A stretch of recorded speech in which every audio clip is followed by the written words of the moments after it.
نحمدہ ونصلی علی رسولہ الکریم اما بعد فاعوذ باللہ من الشیطان الرجیم بسم اللہ الرحمن الرحیم۔ السلام علیکم۔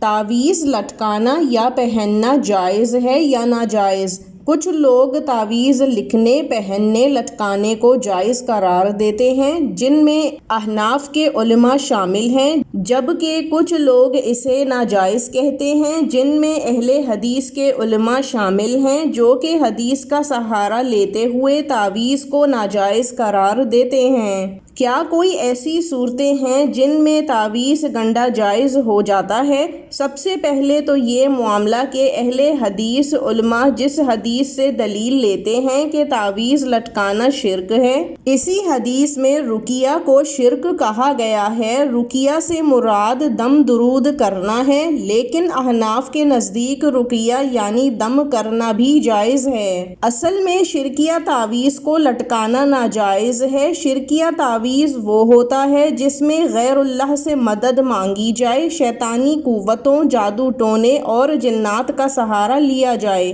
جو کہ مکمل شرک ہے، اور وہ تمام تعویذ جن پر اللہ تعالیٰ کا نام کلام لکھا ہو، وہ تعویذ اس حدیث میں داخل نہیں ہے، کیونکہ جیسے رقیہ یعنی دم کرنا قرآن کی آیات اللہ تعالیٰ کے نام سے یعنی جائز طریقے سے بھی ہوتا ہے، اسی طرح سے رقیہ شیطانی جادو ٹونے اور غلط الفاظ کے استعمال سے بھی کیا جاتا ہے، جو کہ شرک میں شمار ہوتا ہے۔ اسی طرح سے تعویذ بھی دو اقسام کے ہوتے ہیں، لیکن یہاں یہ بات بھی ذہن میں رکھنا ضروری ہے کہ اگرچہ تعویذ اللہ تعالیٰ کے نام اور کلام کا ہی کیوں نہ ہو، لیکن اس عمل کو یعنی تعویذ لکھنے، پہننے اور لٹکانے، یہاں تک کہ پینے کو بھی ناپسندیدہ عمل قرار دیا گیا ہے، کیونکہ اس سے انسان کا ایمان کمزور ہونے اور اس کا شرک کی طرف جانے کا امکان بڑھ جاتا ہے کہ وہ اللہ تعالیٰ،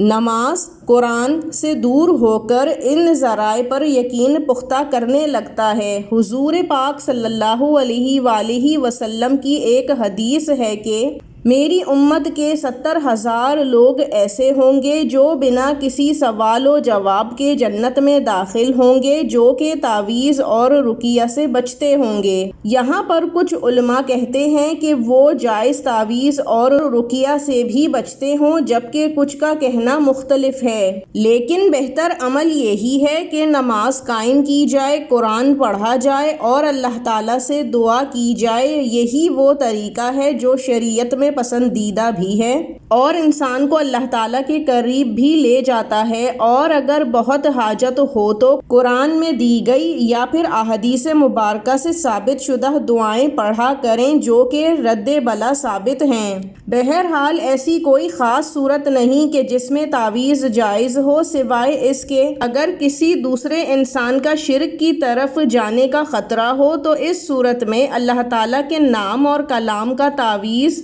اس کو لکھ کر دینا یا اس کو پہنانا جائز ہے۔ سامعین گرامی، بے شمار مسائل ایسے ہیں جو بہت پیچیدہ اور نازک ہوتے ہیں، اس کو بہت بہتر انداز میں سمجھنے کی ضرورت ہے، کیونکہ اکثر اوقات غفلت میں انسان اپنے ایمان سے ہٹ جاتا ہے اور اس کو پتہ بھی نہیں ہوتا۔ اللہ تعالیٰ سے اپنے کامل ایمان کی دعا کرتے رہنا چاہیے اور گناہوں سے مغفرت مانگتے رہنا چاہیے۔ اب ہمیں اجازت دیجیے، وآخر الدعوانا ان الحمد للہ رب العالمین۔ اللہ حافظ۔